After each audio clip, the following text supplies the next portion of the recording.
Alright! Welcome back, boys and girls! We're watching another episode of Unexplained and Unexplored. This is episode 6. Should be episode 6.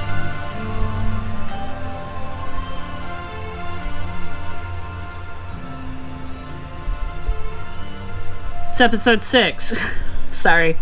This is one of the last episodes that I was aware of. There's 2 episodes after this that I thought it was only a 6-episode season. Apparently it was an 8. So after this episode, I haven't actually pre-watched any of these. Now, to be perfectly frank with you, I skipped through this one so hard I didn't even really watch it. So I'm basically watching this fresh. There we go. I was like, wait, where's my picture? Isn't that much nicer to look at than just a big blank screen? As you can see, we are clearly going to be discussing the Mayas and the Aztecs. I can't remember why. I honestly can't remember why we're doing this. So I guess we'll find out together. I haven't sped it up yet, have I? Playback. Render, don't care. Speed, fast. Alright, they are playing back on the fastest speed. I don't know how fast faster is. It doesn't tell me, like, what the speed up is, so I'm guessing it's either 1.5 or 1.75, but anyway. Come on. I don't want to sit here forever staring at your fake fucking artifacts. An ancient coded map could hold the key to the fate of one of the most powerful civilizations in history. After the fall of their empire, is it possible the Maya fled their pyramids in the Yucatan to rebuild somewhere in the United States? They are actually leaving a trail.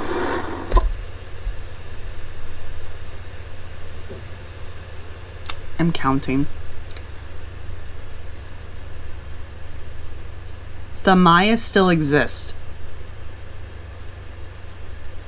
They are not a vanished people. They are a native people. They still exist. You can go find them and talk to them. You could ask them. All of the questions that we're going to learn about today, probably could go ask them. I'm so thrilled to be watching this episode. Following ancient writings and ocean current maps, we'll trek through dense jungle. A lot of poison ivy, a lot of humidity, a lot of reptiles. We'll dive for never-before-seen artifacts in the alligator-infested Everglades. Woo! And use cutting-edge sonar and LiDAR mapping technology. That looks big. In an attempt to uncover a lost Maya settlement and unearth their most iconic structure, a stepped pyramid. Hidden deep in the swamps of Florida. The mystery of what led to the Maya collapse has stumped archaeologists and scientists for years. Recent discoveries made with LiDAR mapping technology have only deepened this mystery. No, it hasn't. It really hasn't. You have lots of working theories as to why these things occurred.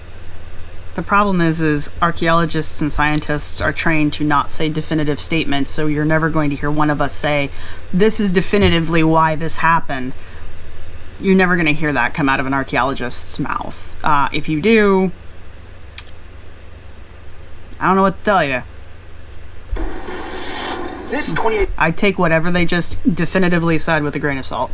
Unless it's me, of course. Because I can definitively tell you, this show is full of crap. LiDAR map reveals a previously unknown Maya city. Cool. We have over 60... It's not previously unknown. You have LiDAR of it. Probably we have LiDAR of it, which means it's not previously unknown. 1,000 structures, including pyramids, homes. For decades, scientists thought that the Maya population was around 5 million. This map leads us to believe that the population may have reached over 15 million people. Who's us? Who's we, white man? You got a mouse in your pocket there? So how does an empire with a population of 15 million people essentially disappear? They don't. They don't. Just because a group of people stop living in a location doesn't mean that those people vanished. I don't understand why this is a hard concept for people, because we don't just see it with ancient cultures like the Mayan and, well, a lot of Native American groups, the Mound Builders and the Hopewells and the Mississippian peoples. We like to be like, oh, they just vanished. No, they didn't. But we also see it in things like the Roanoke colony. Oh, they just vanished. Nah, we're pretty sure we know where they went. The thing, like, we don't say that about modern ghost towns. We're not like, oh, there used to be this ghost town out here in America, and then suddenly one day all the people vanished. We don't say that. We don't say that about the Chinese ghost towns. We know what happened. Either it became uninhabitable and everybody moved, or in China's case, they built that big-ass town for no apparent reason and then nobody moved into it. That one I have to look up a little bit more. I'm not too up on that, but I believe it because it sounds like something China would do. Anyway, but we don't puzzle over where the people in the ghost towns of the modern era, and we do have ghost towns, people. They do exist. We've got one right now that's a ghost town effectively because of the coal burning underneath. That you can't live there anymore. So everybody moved. It's not like they fucking vanished. They just moved because they couldn't live there anymore. I'm not saying there's a giant burning coal pit underneath any of these Aztecs, underneath any of these Mayan temples or things. What I am saying is probably they couldn't sustain their population there, or they needed to move, or maybe it's just something like they got a new ruler so they had to go build a new town. We don't know that, if that's what you mean, but they didn't fucking vanish. What happened to this massive society? Also, it wasn't like all of them were in one spot. They were kind of spread out. I mean, you saw the area map. Just because one or two of their towns got, oh god, I hate this so much. Modern DNA evidence may hold valuable clues. So in 2016, this genetic study found populations of Native American Cherokee people often carried Maya DNA. Wow.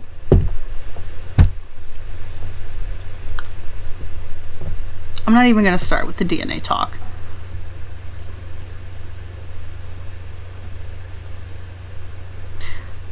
I hate this so much. This study is suggesting that the Maya might have migrated north and then they would have integrated with local indigenous populations. They probably were intermarrying anyway. It's not like the Cherokee existed in a fucking vacuum, and it's not like the Mayan existed in a fucking vacuum. Did the Maya somehow disappear north to the modern-day United They didn't disappear! States? The key to this puzzle could be found in an ancient coded Mayan map. This is the Dresden Codex.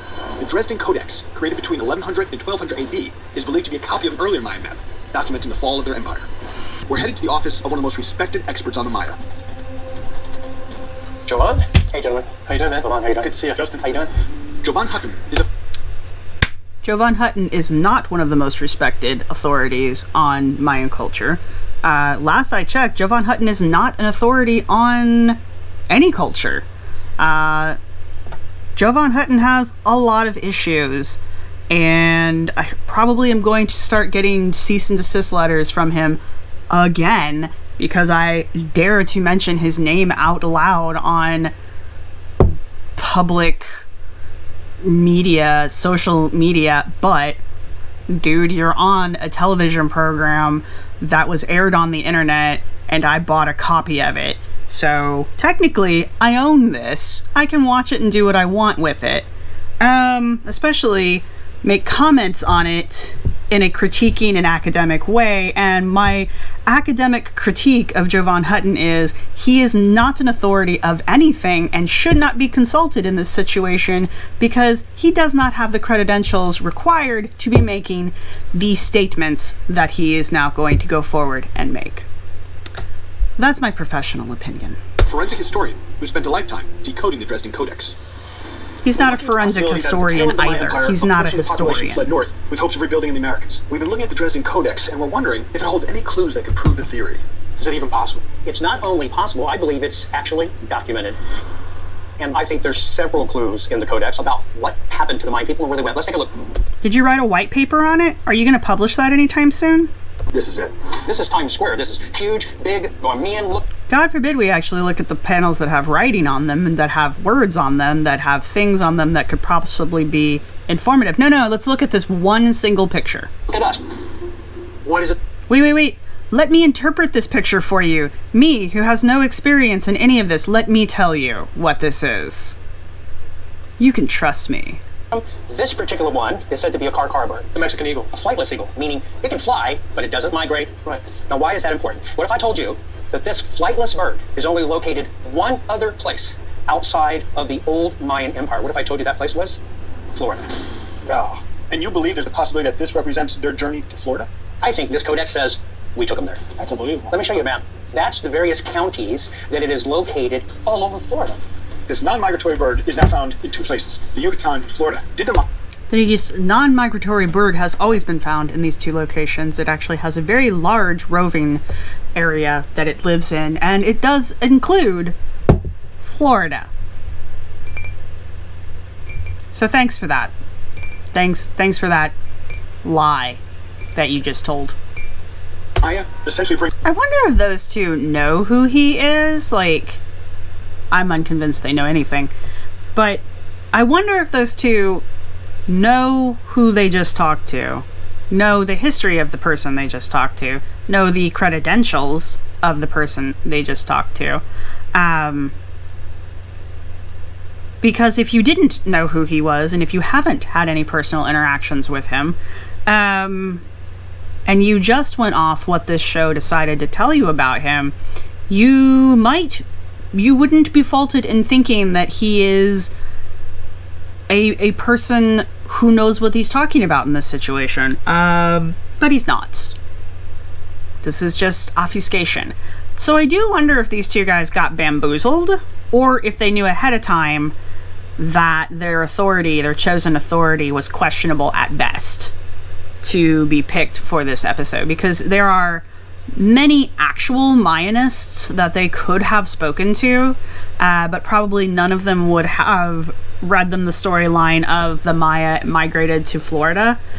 And I think maybe that's why they chose someone who is not a Mayanist over someone who is an actual professional, credited, published, respected Mayanist.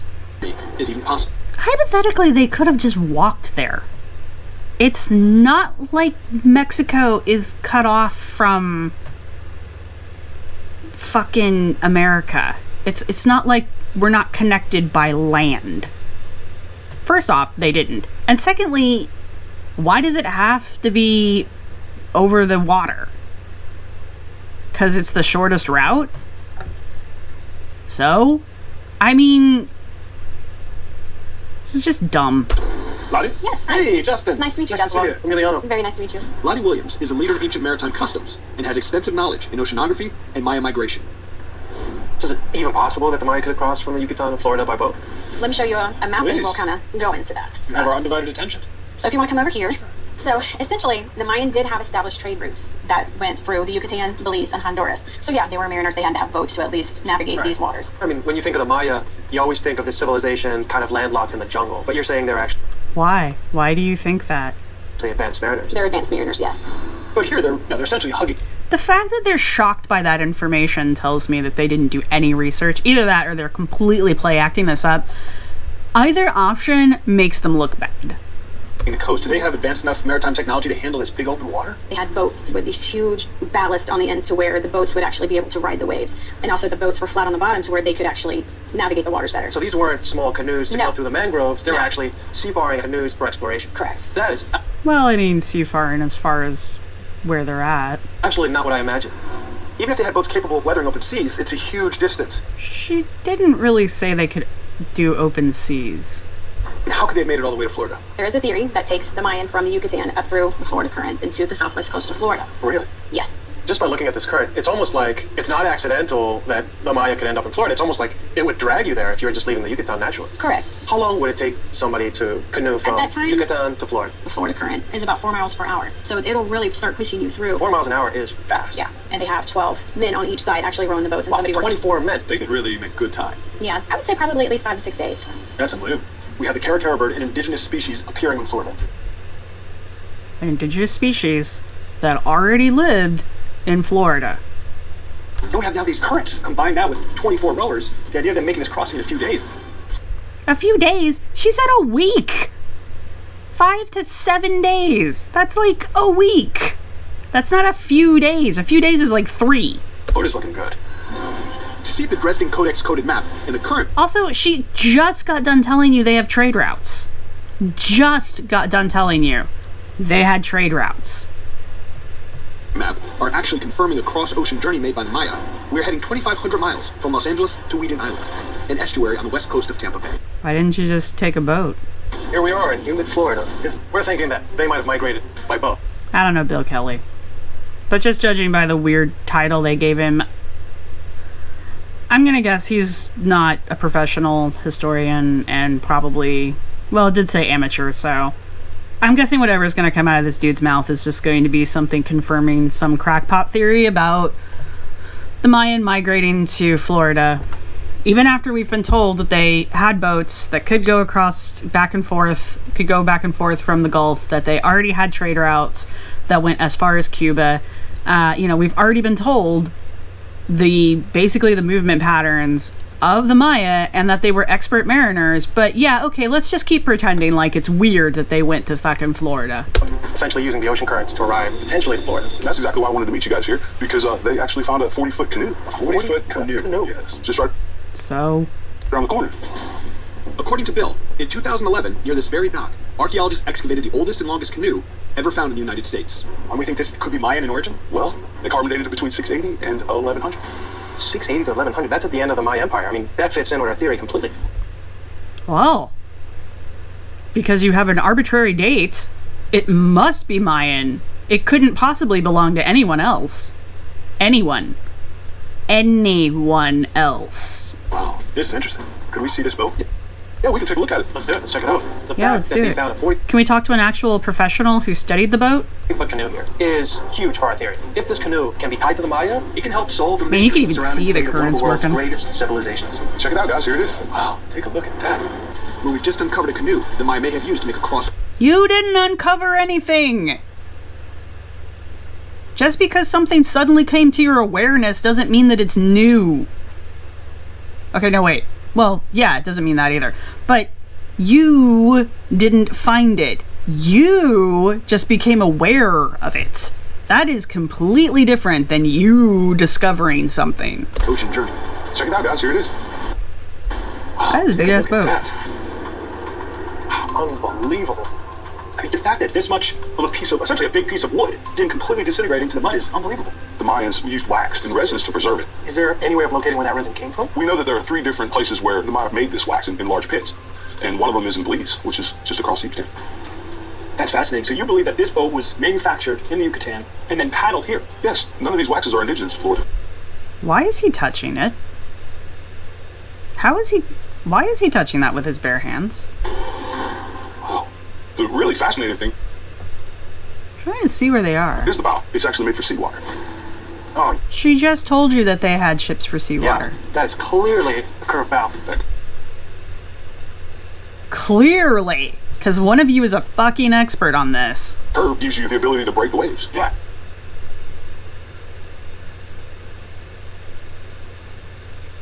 Trying to read these things around it. So these are all the pictures in the background. These are the pictures of the excavation itself. What is PEG? Preservation. God, I wish I could zoom in on this. And another thing I thought was interesting is these pictures from the codices. So are these from the Dresden Codex? Yes.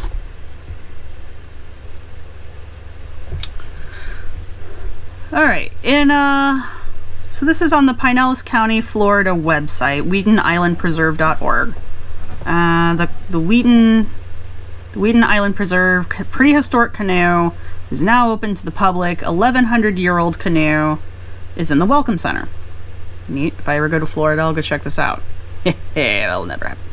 In 2011, archaeologists and volunteers excavated an ancient dugout canoe from the shoreline of Weeden Island Preserve. The canoe was first discovered by a local resident in 2001. Initial arrangements to document and investigate the canoe revealed a pine dugout canoe measuring 12.17 meters, 39.9 feet, so 40 feet, from bow to broken stern. The Weeden Island canoe is far longer than any other dugout found in Florida. It is the only one directly associated with a saltwater environment. The canoe suffered damage from mangrove roots and oyster growth, and the sides are deteriorated. Carbon dating tests yield a date of AD 609. Sorry, can't read. 690 to 1010. The marks of the canoe are considered to belong to. Get ready. The Minnesota culture, a prehistoric Native American people who hunted and fished the bay, leaving shell mounds along the coast. Interpretation on how the canoe was used is under study and analysis at this time. So...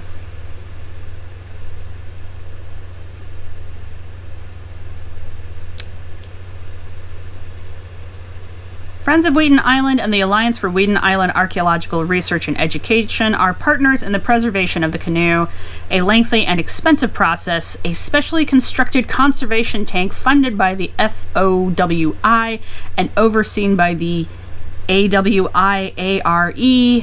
eyewear? Holds the section of the canoe in a special bath of polyurethane glycol. Once the slow wood penetration treatment is complete, the canoe will be reassembled and put on display at the Wheaton Island Preserve Natural History Center.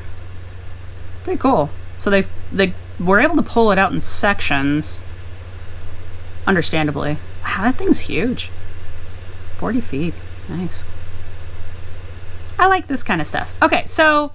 things that this show has lied about. Alright, so last episode we found out blatantly that the show is cutting the film and cutting the sound in their show to make dialogue. So they're cutting up what people said and stitching it back together in ways to make it sound like people are saying things that they're not. So we found this out at the end of last episode. And now, in this episode, so far, we've been presented with somebody who is not an authority on the topic that the show claims that he is an authority on. So we've been presented that person as an authority figure. He is not. Now we're being told that this 40-foot boat, it is indeed a 40-foot boat. Well, canoe. It's a boat in my world. So now we're being told that this boat is Mayan, even though... this boat has been assigned to the Minnesota culture, which was a prehistoric Native American people who lived in the area. So the boat belongs to the Minnesota tribe. I hope I'm saying that right. I hope I'm saying Minnesota right. So this boat belongs to the Minnesota tribe, local to the area. But now we've got this guy who I don't know who he is, but the show is presenting him as an amateur historian who is claiming that the boat belongs to the Mayas, and he also makes the claim that the reason why the boat is so well preserved is because of this secret Mayan wax that they made in the Yucatan. And the website about the boat clearly says that the reason why the boat is so well preserved is because A, they found it in the water, and B, they preserved it with polyurethane glycol. So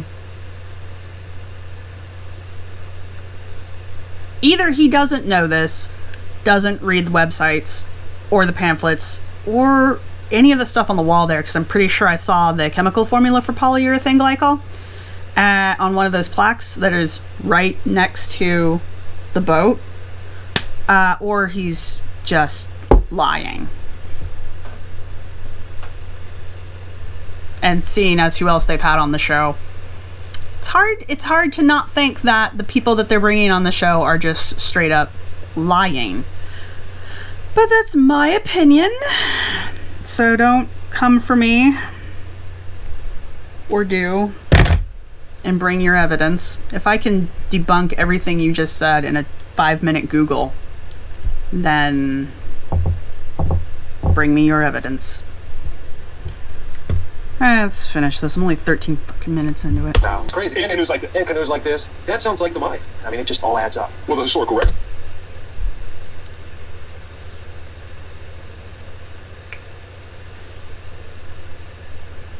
It seems to leave no doubt.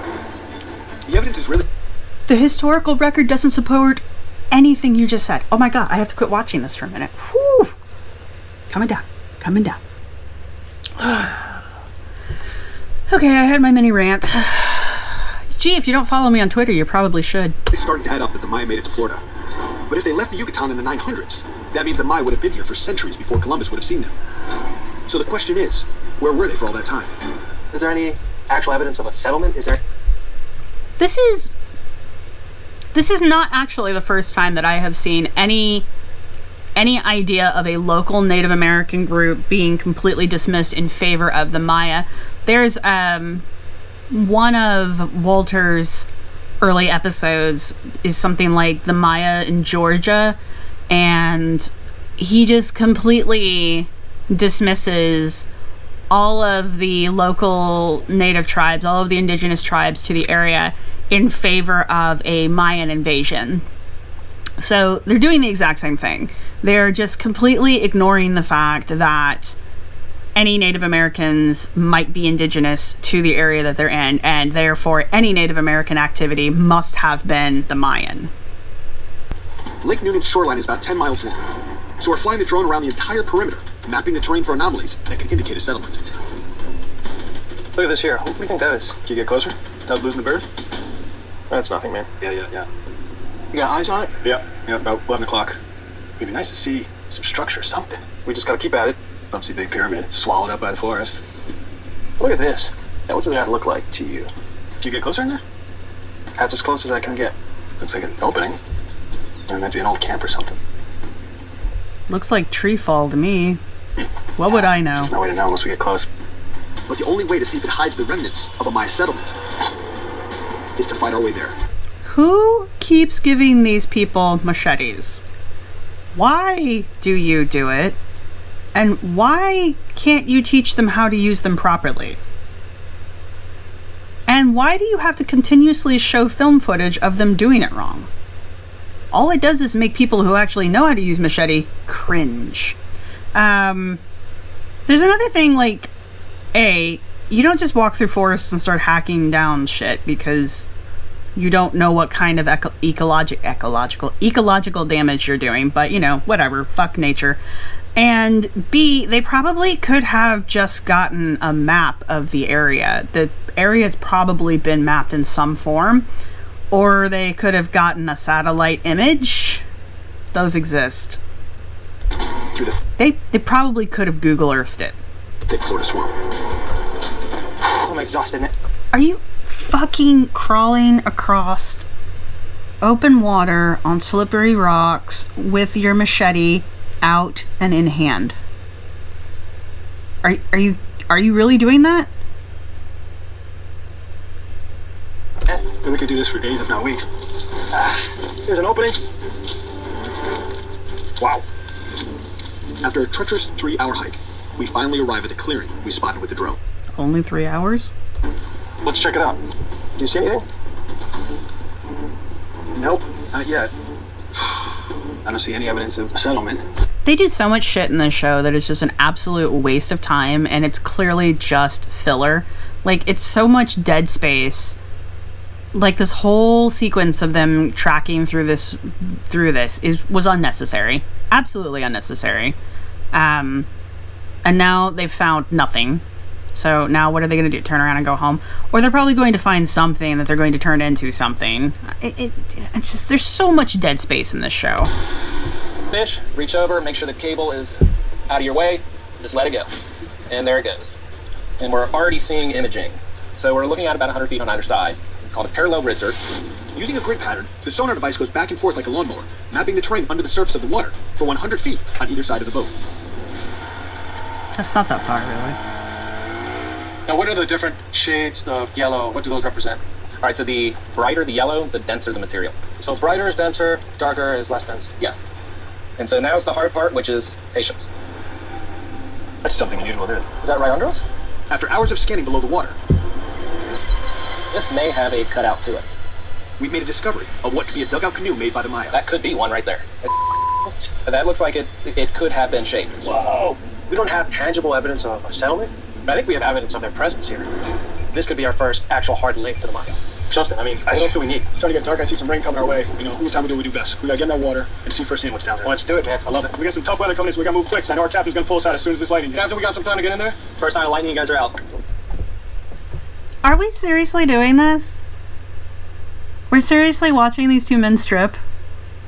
What the fuck is happening here? Also, I hope the lightning strikes the water. No, I don't. No, I really don't. How I feel like an old woman. I can't believe the boys had taken the clothes off on the camera. My cat. Kelly was like, what the hell's wrong with you? We don't know what we were going to encounter. Suddenly I feel the edge of something wooden. Holy it feels like Or it's a tree. Which... it's almost like, I mean, straight cut. That's dug out. Yeah, that's dug out. Woo! We have ourselves a large dugout canoe. No, you that don't. matches the Maya canoe we saw in the museum. This is a No, huge find, you don't. but because this lake is in a protected nature preserve in a state park, we don't have the authority to remove it. But all signs point to this canoe being Maya. Guy, we need to get out of this raid when it's done. We found a dugout canoe. That's why you gotta get in the ground and you can't just explore using technology! Until that film footage is analyzed in some other way, they did not find anything. What they could have found was simply a tree fall. I don't know what to tell them. And also, now that I know what they were doing and where they are, what they just did was actually illegal. So, now, not being completely heartless, I suppose, what they could do if they were truly giving a shit and being responsible is take the coordinates from where they're at, which they should have since they've got the guy with the Jeepus there. He should be able to find coordinates and be able to send those on to the Florida State archaeologist or whoever the local group is that handles these sorts of things, to the park, and inform them that there's a possible dugout canoe. Seeing as I don't see any reports about a 20-foot dugout canoe being found in Florida, I'm gonna guess either they didn't do that, which is my first guess, or secondly, they did and people went out and investigated it and it wasn't a dugout canoe. So they probably found a tree fall. It's probably a log. They're only in 5 feet of water. So it's entirely possible that that's just a fallen tree and it's rotted out. It didn't look worked to me, but the film was really shitty. So until I see better stills and better pictures of that, plus the GPR or the GPS has been... That's GPR, isn't it? Ground penetrating radar. Sonar. They're using sonar. My bad. But until that, the sonar has been analyzed and the film footage has been analyzed properly, or those coordinates are transferred to someone of authority. You found a fucking tree in the middle of a lake that you're probably not supposed to be in. You did it in the dumbest way possible, without any way of recording it, really. You dove into a lake watching a thunderstorm roll in. Your producers should be shot for letting you do that. Either that or they clearly don't give a crap about you. And oh, by the way, I could have gone this entire fucking season without watching these two idiots strip in a boat like a couple of Chippendales. Okay, we're done. I'm not doing any more of this. This episode is bullshit. I hate this show. These two are idiots. They're on a lake in the middle of a thunderstorm where they shouldn't be because those two had to go skinny dipping in a fucking... I hate this show. I have nothing nice to say about this show. The authority figures that they've brought forward, one of them I know is, to put it kindly, unreliable. The other guy, I don't know him, but considering he like straight up gave them completely false information about the preservation of the canoe and the cultural association of the canoe, I don't trust him either. However, to be honest, to be kind to both of them, we also know that the show likes to chop up people's presentations and put them back together in a way that the show finds is best for itself. So even the unreliable people can't be relied on to be unreliable because the show itself could be altering what they actually said and did in a way to make them look even more unreliable. And then they pull this stunt just to prove how ballsy they are. Woo! You're idiots who don't understand how lightning works. There was absolutely no need for them to do that, other than they just wanted to, apparently, and the producer doesn't know how to say no, or he thought it was a great idea? Do you people not understand? Anyway, I'm not even going to go on my safety rant. So, anyway, I'm done with this show at this point. I don't want to watch any more of it. It's stupid. I can't say that enough. And in my personal opinion, which, of course, this show has always been my personal opinion, this is... If this gets renewed for another season, I'm not reviewing it. I'm not. I can't. I don't even know if I'm going to make it through the last 2 episodes. I cannot stand this show. Anyway, I'm done. I'm sorry. Enjoy. I'll see you guys in the next episode. I'm not even going to ask you to like and subscribe. That's how much I hate this show.